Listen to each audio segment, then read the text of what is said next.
Last class में अपन ने discuss किया था कि एलसीएम और एचसीएफ का बीच का रिलेशन, एलसीएम इंटू एचसीएफ। अगर कोई दो नंबर का अपन को फाइंड करना होता है तो क्या होता है, प्रोडक्ट ऑफ टू नंबर। जिन भी टू नंबर्स का अपन को एचसीएफ और एलसीएम फाइंड करना होता है उसके साथ में आता है। अब अपन बात करते हैं एचसीएफ एंड एलसीएम। ये फाइंड करते हैं अपन किससे, प्राइम फैक्टराइजेशन मेथड से।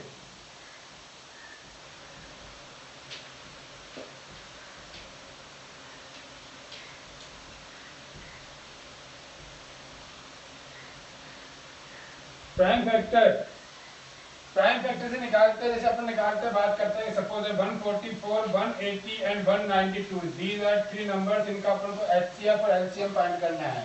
प्राइम फैक्टर से मतलब सबसे पहले अगर अपन एलसीएम की बात करें तो एलसीएम जो अपन छोटी क्लास में पढ़ चुके अपन को पता है कि तीनों कंबाइंड भी निकल सकता है, तीनों का साथ में निकल सकता है। जैसे 144, 180 एंड 192 का एलसीएम निकालते हैं तो ये 2 से इसमें डिवाइड हो रहा है कितने टाइम, 7, और ये 2 टाइम, और यहाँ पे 9 0, यहाँ पे 2 9 जा 18 एंड 1 रिमाइंडर 2 6 जा 12, अगेन 2 जा रहा है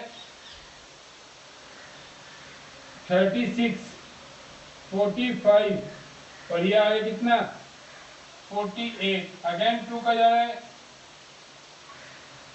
18, 45, 24, again 2, 9, 45, 12, again 2, 9, 45, 6, again 2, 9, 45 and 3। अब किसका जा रहा है, 3 का, 3 का दीजिए, 3 3 जा 9, 15 and 1, फिर अगेन 3, 1 5 1, अगेन 5 1 1 1। बेंजीन के फैक्टर कितना आ गया, एलसीएम कितना आएगा इसका, 1 2 3 4 5 6, 6 टाइम 2 है,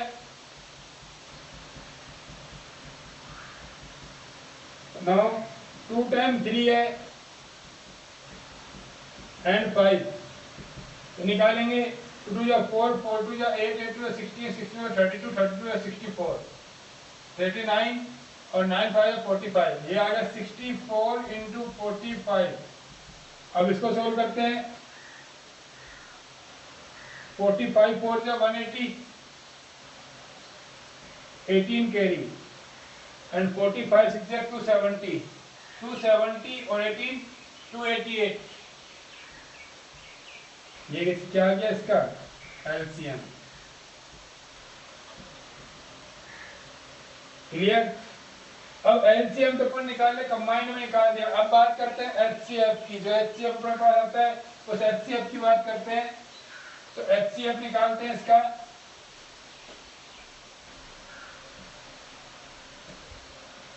अब जब एचसीएफ निकालते हैं तो एचसीएफ में क्या सारा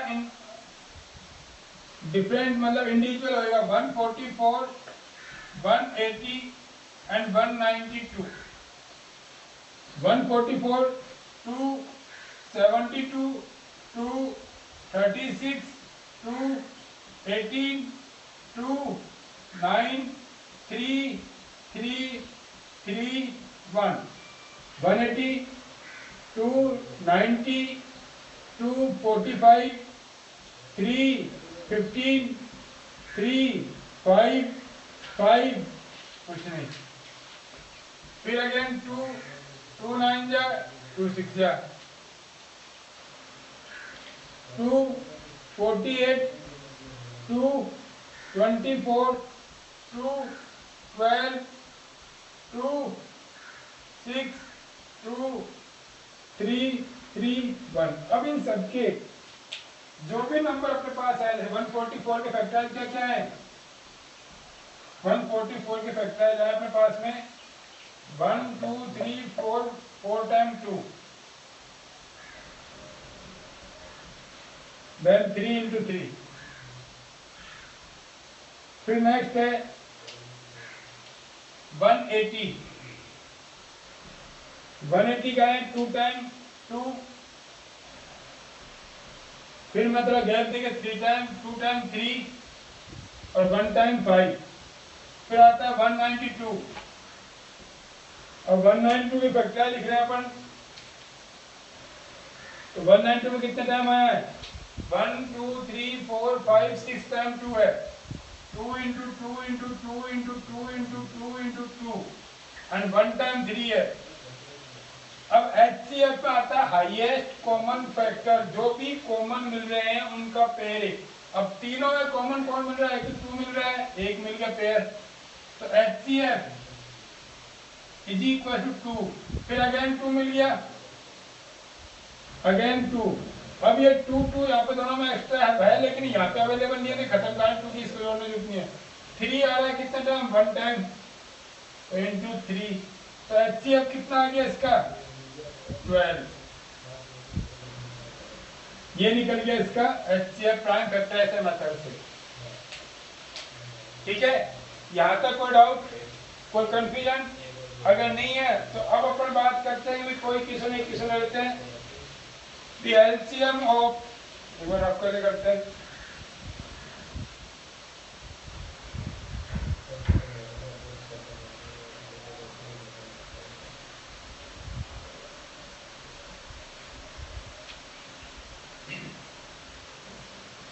क्वेश्चन है the LCM of two numbers is 14 times, the LCM of two numbers is 14 times their HCF, ठीक है ना, ये कहने से, and the sum of LCM and HCF is 600,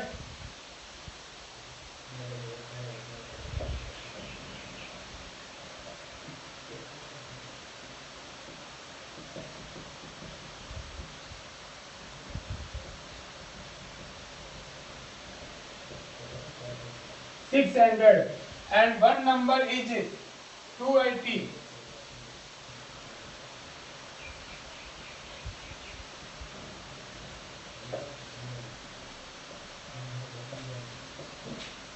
then find other number। ठीक है, सॉल्यूशन करते हैं इसका, बहुत इजी है।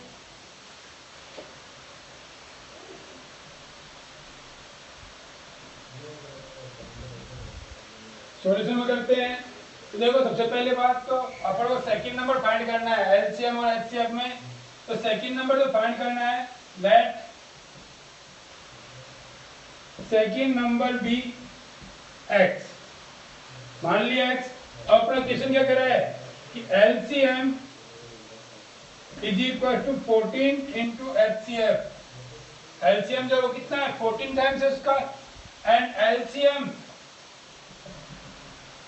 Plus HCF is equal to कितना है 600, तो एलसीएम कितना है 14 HCF, 14 HCF plus HCF is equal to 600। ये बात वही होगी कि HCF की अगर मान लो x मान लो आप, ये कितना आ जाएगा भाई, अपन नॉर्मली ऐसे लिख देंगे, सपोज दैट HCF में x है, तो x 14x प्लस 1x कितना आ गया 15x, लिखेंगे वही 15 HCF is equal to 600, then HCF is equal to 600 upon 15, then HCF is equal to कितना आ गया 40।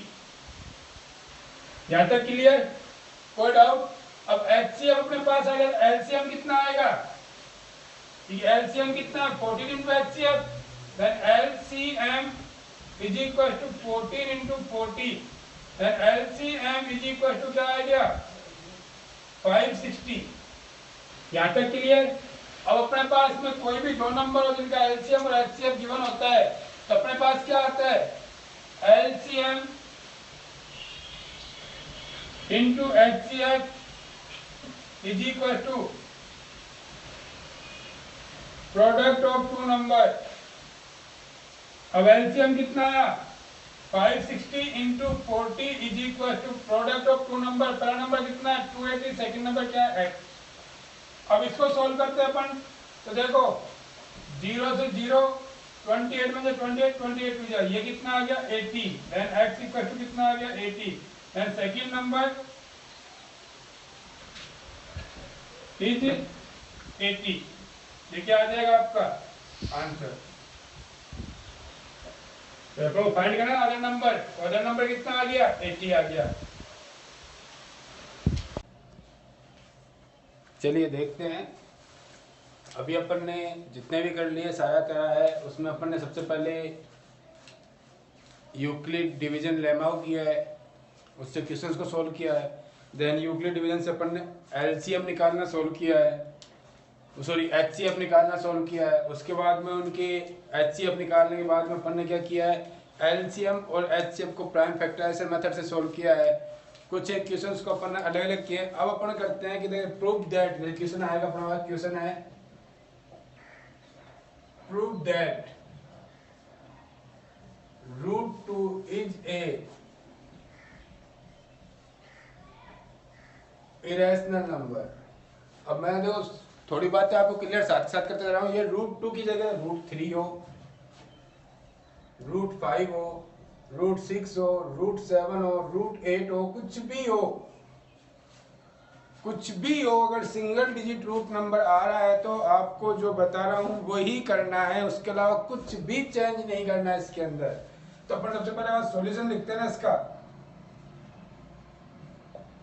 तो फर्स्ट लाइन आपकी आएगी let √2 be a rational number. ये हमने क्या किया, एज्यूम किया, जहां ये इरेशनल दिया हुआ है तो अपन ने क्या किया, let √2 be a rational number. पहला काम हो गया। अब रैशनल नंबर क्या होता है, rational number can be represent in P upon Q form, या कोई भी आपको जैसे भी लगा A upon B, P upon Q, कुछ भी तरह अपने पास क्या करेंगे कि √2 is equal to A upon B। Clear. अब A अपॉन B का मतलब है डिनोमिनेटर क्या होगा, B is not equal to 0। यहां तक कोई डाउट? अब यहां तक डाउट नहीं है तो अब अपन को एक लाइन लिखनी है, वेयर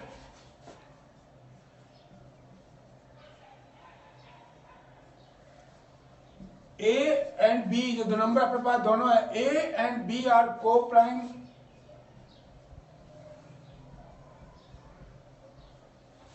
को प्राइम नंबर। ठीक है, यहां तक दैट मीन अब ये सेंटेंस आपको हर क्वेश्चन के अंदर यही अप्लाई करना है। A and B have no common factor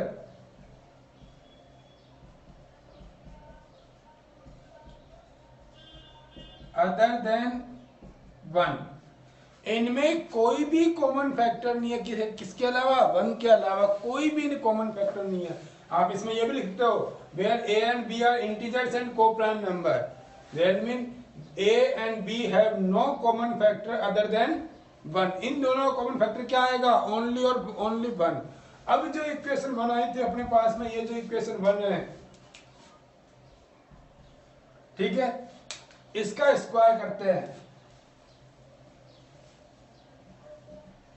squaring both side equation 1। अब ये क्या आ जाएगा, 2 is equal to a square upon b square, तो 2b square equal to a square. अब मेरी बात थोड़ा ध्यान से सुनना, यहां पे 2b स्क्वायर लिखा हुआ, साइड में करते हैं इसको।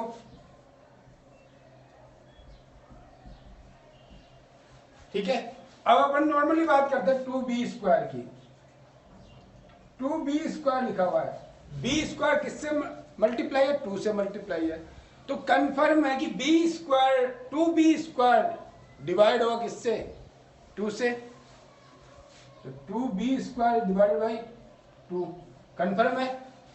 अब देखिए 2b स्क्वायर का डिवाइड है तो 2b स्क्वायर किसके इक्वल है, a स्क्वायर के।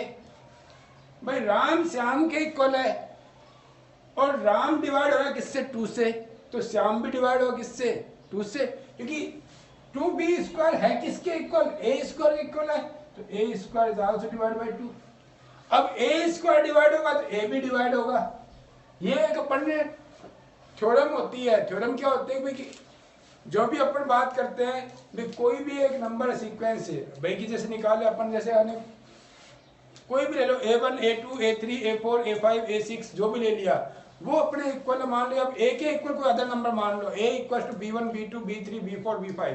अब वहां पे कर रहे हैं अपन तो B1 B2 B3 B4 B5 क्या है अपने पास में कोप्राइम नंबर्स है। क्या होते हैं कोप्राइम नंबर्स। उन कोप्राइम नंबर को अपन जैसे A का स्क्वायर इक्वल टू जैसे अपन यहाँ पर ले लेंगे थोड़ा सा A equal to B1 B2 B3 और ये Bn तक जा रहा है। जैसे मान लो यहाँ पे कर लिया A square equal to B1 square B2 square B3 square B4 square Bn square.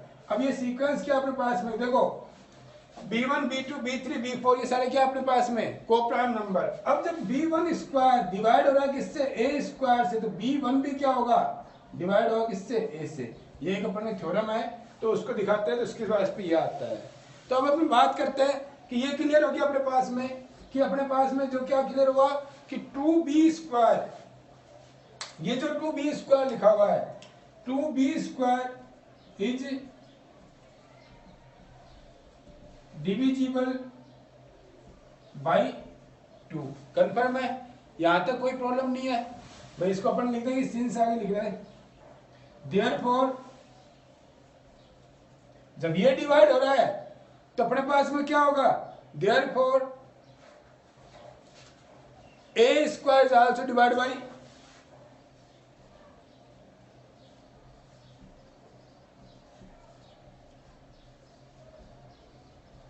2 या 2 divides a square. Clear clear. अब ठीक है तो 2 विल आल्सो डिवाइड a।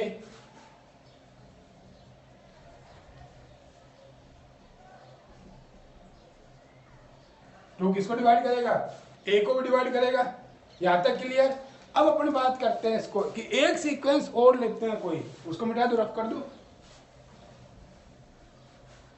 देखो अब यहां तक अपन ने ले लिया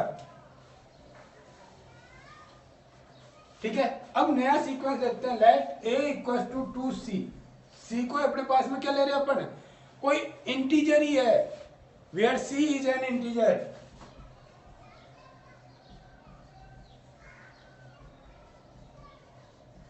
यहां पर लिख दो कि यहाँ पे इक्वेशन 2 लिख दो, इसको कोई प्रॉब्लम नहीं है। अब स्क्वायरिंग बोथ साइड इसको भी करें तो a square is equal to 4c square और एक सुनो इसको भी 2 लिख दो इसको 3 लिख दो। ठीक है ना। अब बात करते हैं कि 2a square equal to 4c square. अब a स्क्वायर किसके इक्वल इक्वेशन 2 में 2b स्क्वायर के, तो यहां से अप्लाई करते हैं apply the value of a square from equation 2 then लिख दो चलो।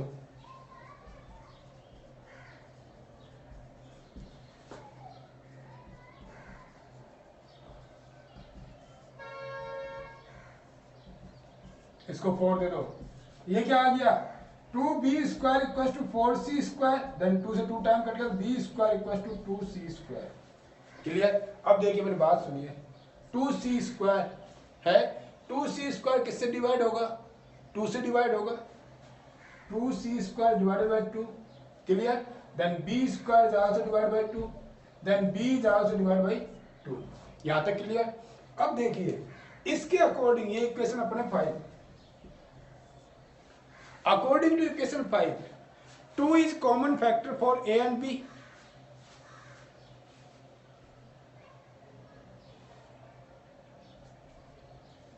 From equation 3 and 5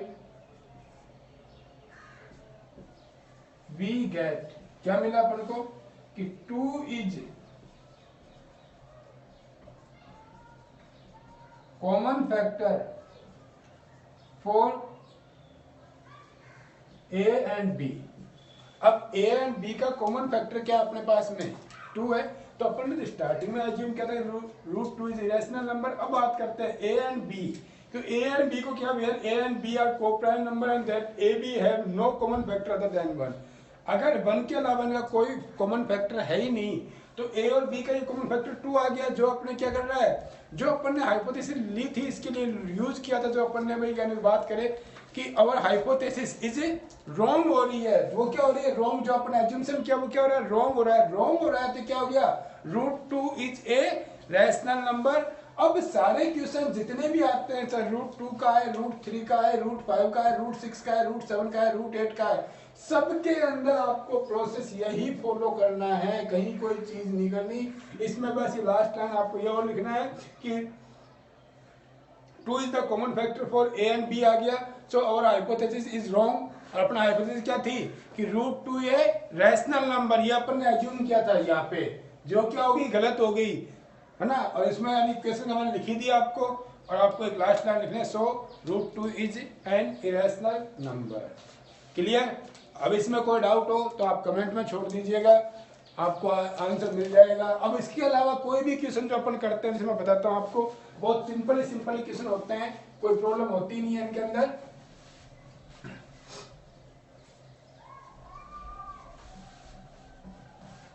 same pattern है और बोर्ड के अंदर 10th के दोनों RBSC एंड CBSC दोनों मैथड, दोनों के अंदर ये क्वेश्चन बहुत इंपॉर्टेंट है, जो आता रहता है। 90% चांस है कि क्वेश्चन आता ही आता है।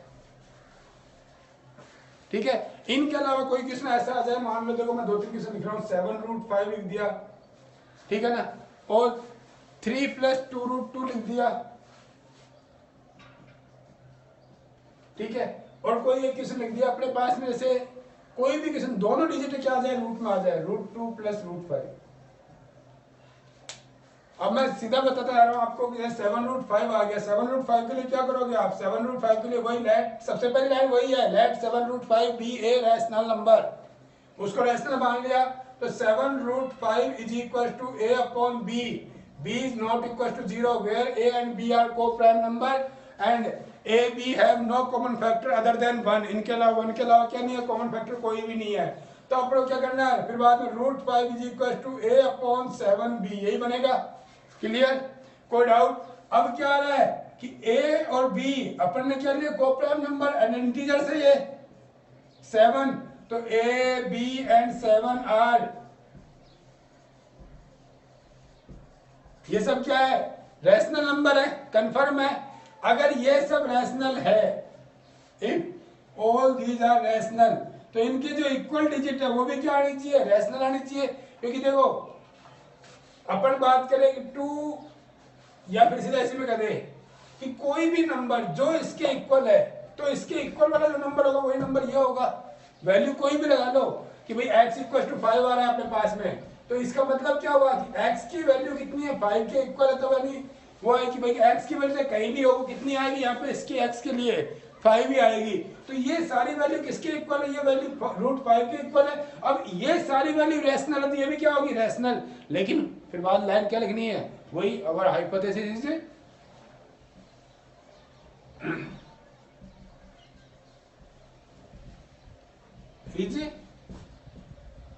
Wrong, so 7√5 is an irrational number. इसमें आपको सारी डिटेल डाल देनी कि ये सारे क्या है, रैशनल है। सो √5 इज रैशनल होगा इसके according, but our hypothesis is wrong, so 7√5 is an irrational number.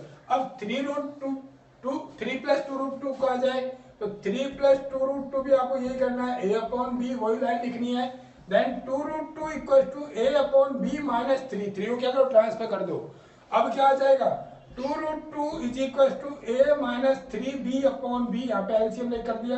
Then √2 = a - 3b upon 2b। Clear. अब इसमें भी आपको क्या लिखना है, वेयर a b 2 3 ये सारे क्या है, रैशनल नंबर। ये सारे क्या है, रैशनल नंबर। अगर ये सारे रैशनल है तो इनके सामने डिजिट जो इनके इक्वल है वो भी क्या होगी, रैशनल होगी। लेकिन अपन को वही बात नहीं है, और hypothesis is wrong, so 3 + 2√2 is a irrational number. ठीक है। क्लियर। अगर ऐसी कंडीशन आ जाए तो आपको एक बार सोल्व करना है। कैसे सोल्व करना है कि √2 + √5 is equal to a upon b, line वही लिखनी है, सबसे पहली लाइन वही लिखनी है कि √2 + √5 इज एन रैशनल नंबर, ठीक है ना। अपन को एज्यूम करना है, लेट लिख के करना है। अब बात करते हैं इसकी, अगर यह आ जाए तो इस ऐसे केसेज में आपको एक ही काम करना है, दोनों में से किसी एक को ट्रांसफर कर दो। √2 प्लस या equal to a/b minus √5, clear. अब इसको सोल्व कर देते हैं हम, स्क्वायरिंग बोथ साइड होएगा 2 = a² b²। यहाँ पे क्या कर रहे हैं, स्क्वायरिंग बोथ साइड। सब में लैंग्वेज वही लिखनी है, +5 माइनस 2√5a/b, क्लियर। अब इसको तो लिया इधर, आप ट्रांसफर कर दो, इसको कर दो इधर ट्रांसफर। यह आ गया 2√5a/b is equal to a² +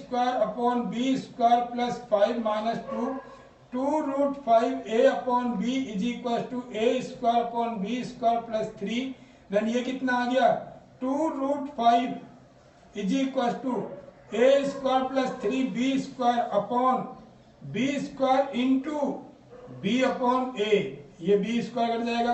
अब √5 is equal to a² + 3b²/2ab। अब इसमें भी बस वही लाइन लिखनी है, वेयर a b and 2 3 ये सारे क्या है, रैशनल नंबर है, ठीक है ना। ये सारे क्या है, रैशनल नंबर। तो √5 भी क्या आएगा, रैशनल के इक्वल आएगा। रैशनल इक्वल देखिए ये पॉसिबल है नहीं, तो और hypothesis is wrong. So √2 + √5 is equal to, वो √2 + √5 इज एन इरेशनल नंबर।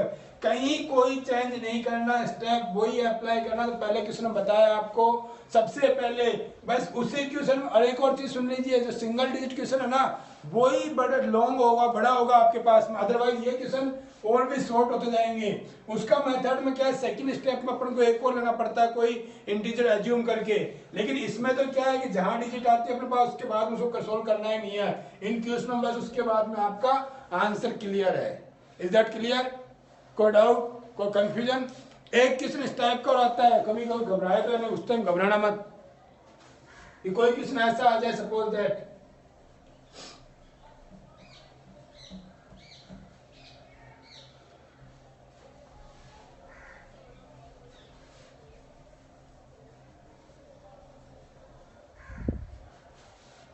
इस टाइप का कोई क्वेश्चन आ जाए, √p + √q, इसको प्रूव कीजिए। तो इसमें भी कोई घबराने की बात नहीं है। अभी जो अपन ने क्या √2 + √5 का किया था, उसकी इस तरह इसको कर देना, कोई प्रॉब्लम नहीं है। कि √p + √q is equal to a/b, वही लाइन लिखनी है। लेट सबसे पहले क्या लिखना, √p + √q is an rational number. और फिर बाद में इसको इक्वल किया, वही स्क्वायर करना। कुछ भी प्रॉब्लम है, कुछ भी घबराने की जरूरत नहीं है। √p is equal to a/b minus √q, square कर दो तो p is equal to a² b² plus q minus 2a/b √q। अब इसको सोल्व कर दो, इसको क्या करो, ट्रांसफर कर दो, इसको इधर ट्रांसफर कर दो। Then 2 √q a/b is equal to a² b² plus q minus p। 2 √q a/b is equal to, ये आ गया a² plus q b² minus p b²/b²। इसको वही पहुंचा दो, 2 √q is equal to a² plus q b² minus p b²/b² into, ये सारा क्या होगा, इधर रेसिप्रोकल हो जाएगा। तो 20 से ये b² कट गया। अब देखो √q is equal to a² plus q b² minus p b²/2ab, ये सारी फॉर्मेट आ गई। अब इसमें वही अप्लाई करना है, वही अपने को प्रोसेस करना है, where a b p q and 2 are rational number, ठीक है। अगर ये रैशनल नंबर है तो इसके साथ वाली इक्वल रेसिड्यू क्या आएगी, रैशनल आएगी। लेकिन ऐसा पॉसिबल है नहीं, so our hypothesis is wrong and √p + √q is irrational number. Clear यहां तक? अब आता है decimal expression of rational number.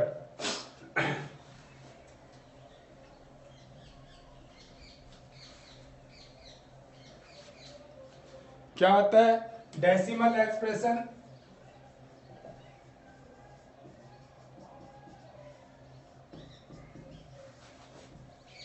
Of rational number.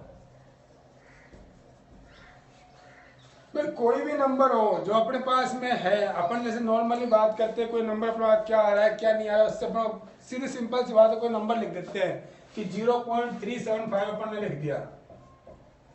अब 0.375 को अपन क्या रिप्रेजेंट कर सकते हैं कि 375 अपॉन 1000, जितनी डिजिट पॉइंट के बाद थी उतनी जीरो लगा दो। ठीक है, करते कैसे कि वापस बताता हूं कि जो भी आपके पास में डिजिट है उसको एज इट इज लिख दीजिए। पॉइंट हटा रहे हो तो पॉइंट के अकॉर्डिंग सबसे पहले 1 अप्लाई कर दीजिए। 1 के बाद जो भी डिजिट है, पॉइंट के बाद में जितने डिजिट है आपके, डेसिमल के बाद में जितने आपके डेसिमल जितने भी डिजिट है उतने डिजिटों को काउंट कर दो, 1 2 3 उतने जीरो लगा दो। आ गया? इसका मतलब क्या होगा ये कि 375 की पावर कितनी होगी, 10 की पावर क्यूब। कोई डाउट? और 10 के फैक्टराइज क्या होते हैं, 10 के फैक्टराइज होते हैं 2 into 5।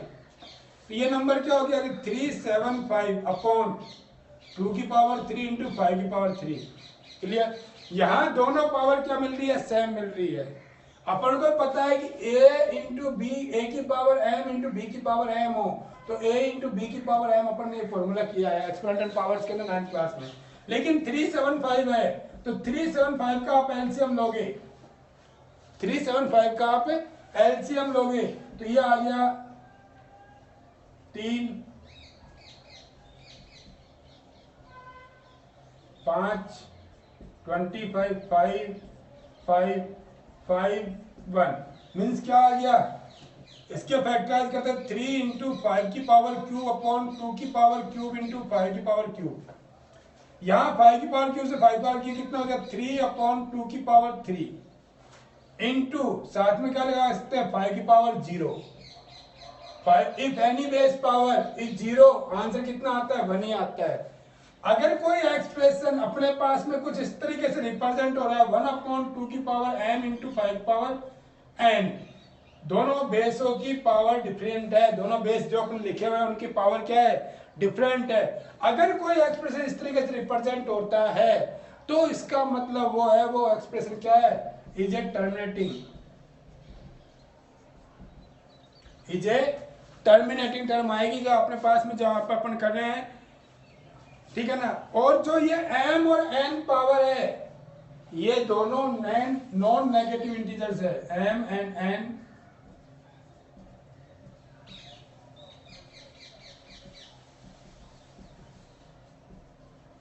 ये दोनों क्या है, नॉन नेगेटिव इंटीजर्स है, जिनको अपन बात कर रहे हैं, जिनके लिए अपन कर रहे हैं, इतना सब कुछ देख रहे हैं। तो ये दोनों टर्म अपने पास में क्या आएगी। ऐसे कई सारे क्वेश्चन जिनको अपन करते हैं, जैसे भी अपन करते हैं, जैसे अपन बताते थोड़ा सा रफ कर दो।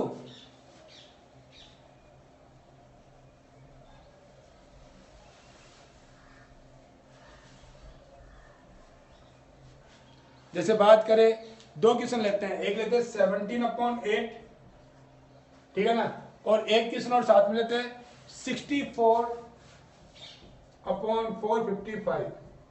अब इस नंबर को अपन को पास में देखो, सीधी सी बात है, 17 अपॉन 2 की पावर 3, 2 की पावर 3 का मतलब कितना हो गया 8, तो डिनोमिनेटर जो भी अपने पास में वो कितना आ गया 2 की पावर 3। इसको क्या लिख सकते हैं, 17 अपॉन 2 की पावर 3 इंटू 5 की पावर 0।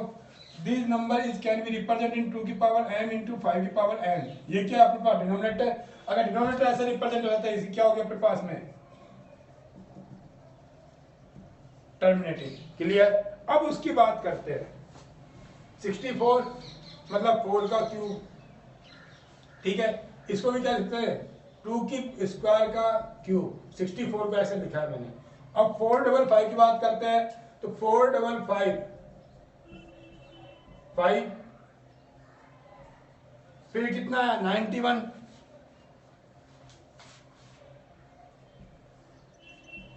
थर्टीन खत्म।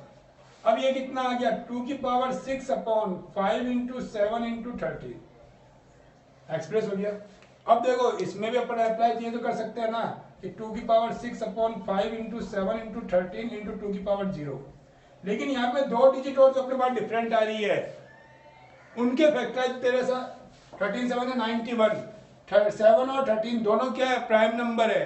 अब इनके साथ जो डिजिट है वो कभी पॉसिबल नहीं होगी कि टर्मिनेटिंग होगी, कोई टर्म यानी अपने पास में कहीं ना कहीं खत्म हो गया, ऐसा कभी हो ही नहीं सकता। तो ऐसी परिस्थिति में जब नहीं हो रहा तो ये क्या आएगा, नॉन टर्मिनेटिंग, जो रुकेगी नहीं, टर्मिनेटिंग नॉन रिकरिंग आएगा। ये बिल्कुल एक तरीके की बात कर लो कि भाई रिकरिंग नंबर अपने पास आता है, ये नॉन टर्मिनेटिंग में डाल देंगे बिल्कुल, हाँ कि ये नंबर कभी आएगा यानी नॉन टर्मिनेटिंग नंबर अपने पास में आ जाएगा। ऐसे क्वेश्चन में कभी भी कोई क्वेश्चन करते हैं, जैसे अपन करते हैं, कर दो इसको रफ। ऐसे क्वेश्चन में कई बार ऐसे क्वेश्चन भी आते हैं,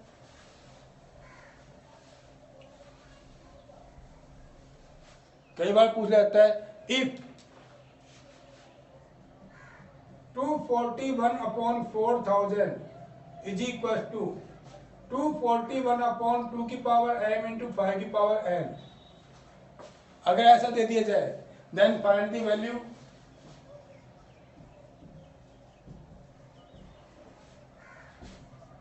m एंड n। किसकी वैल्यू फाइंड करनी है, m और n की अपन को वैल्यू फाइंड करनी है। तो ऐसे किस्म करते हैं, पहले कोई प्रॉब्लम नहीं है इतनी बड़ी। जब भी अपन बात करते हैं तो ये सीधा आ गया 241 upon 4000 is equal to 241 upon 2 की पावर m इंटू 5 की पावर n। इस एक्सप्रेशन को अपन ऐसे रिप्रेजेंट करेंगे 4000 इज इक्वल टू 2 की पावर m इंटू 5 की पावर n। क्लियर। अब इसको 4000 के एलसीएम ले लो, आप कुछ नहीं करो, 2000 2 1000 2 500 2 252 125 5 25 5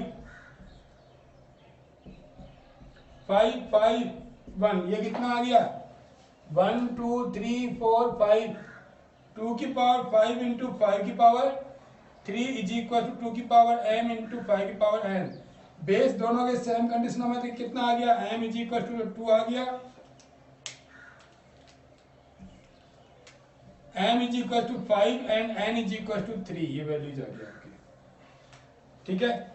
अब लास्ट क्वेश्चन और बताता हूं मैं आपको इसमें कि जिन नंबरों को p अपॉन q की फॉर्म में रिप्रेजेंट करना, जो आप कर चुके हो वैसे 9th क्लास में कर चुके हो, तो बताता हूँ थोड़ा सा मैं आपको। तो उसमें नहीं कोई भी नंबर है, जो भी डेसिमल नंबर अपने पास में है, तो उसको p अपॉन q की फॉर्मेट में कन्वर्ट करना है। कि जैसे कोई नंबर है कि x इज इक्वल टू 0.333333 दे दिया आपको, अब इसको आपको रिप्रेजेंट करना है। तो देखो सबसे पहले p अपॉन q की फॉर्म में रिप्रेजेंट करना है अपन को, इतनी जल्दी करने की जरूरत नहीं, बिल्कुल सीधा ध्यान रखिए कि ये x इज इक्वल टू 0.3 की पावर बाहर भी हो सकता है, तो भाग तो वही है, तो x is equal to 0.33333 time लिख के अपन ने इक्वेशन बना दिया। ठीक है। अब देखिए equation 1 is multiply by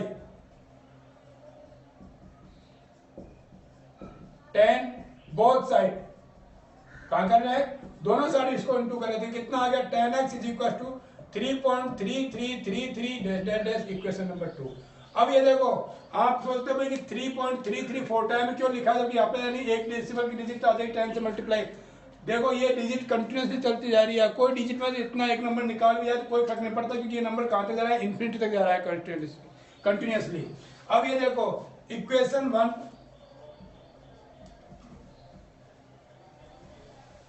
subtract from equation 2 we get, अब इक्वेशन 2 में से घटाने का 10x इज इक्वल टू 3.33333 और ये आ गया x इज इक्वल टू 0.33333। अब इसको सब्ट्रैक्ट करता हूं मैं माइनस माइनस, तो ये सारा क्या आ जाएगा, पॉइंट के बाद जितने डिजिट वहां तक कितने आ जाएगी 0 0 0, और ये आ गया 3 और ये आ गया 9x। तो x इज इक्वल टू 3/9, then x is equal to क्या आ गया 1/3 इज द फॉर्मेट। क्लियर, कोई डाउट। अब इस तरीके का एक क्वेश्चन और ले लेते हैं, कर दो इसको रब, कोई डाउट हो तो बता दीजिएगा।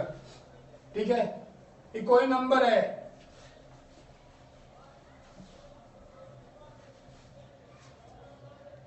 जैसे x इज इक्वल टू 2.317317 यह इसको ऐसे लिखा जा सकता है 2.317 की बात, ये कंटिन्यूसली चलता रहा है।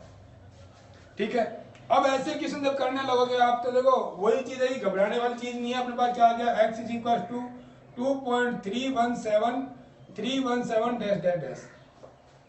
ये इक्वेशन 1 होगी। अब देखिए डिजिट चेंज हो रही है, आफ्टर 3 डिजिट की वापस रिपीट हो रही है।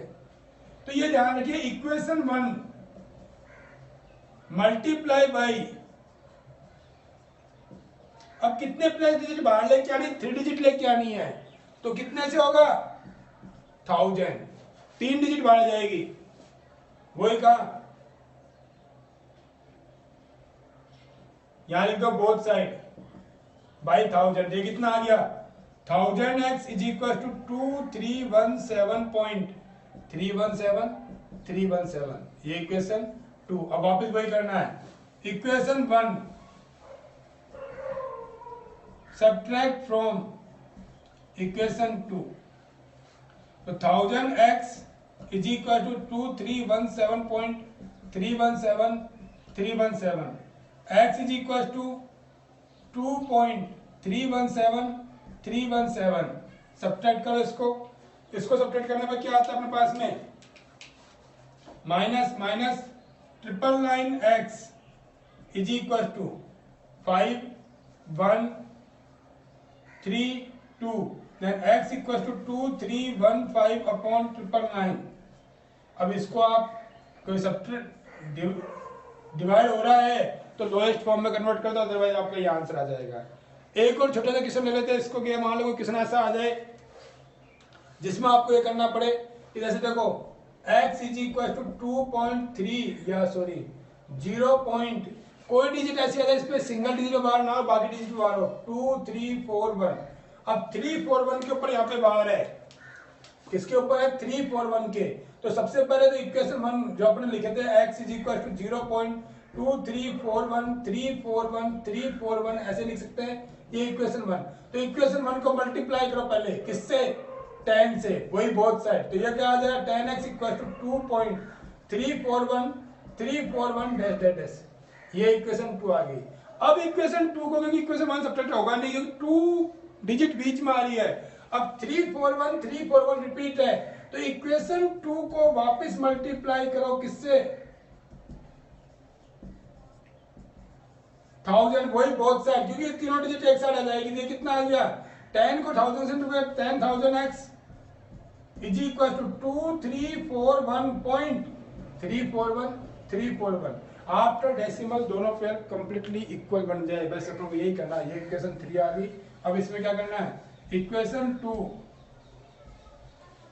सब्ट्रैक्ट फ्रॉम इक्वेशन 3, ठीक है, वी गेट क्या मिलता है 10,000x इज इक्वल टू 2341.341 और ये कितना आ गया 10x is equal to 2.341 subtract करो, ये कितना आ गया 990x is equal to 9332, then x equal to 2339 upon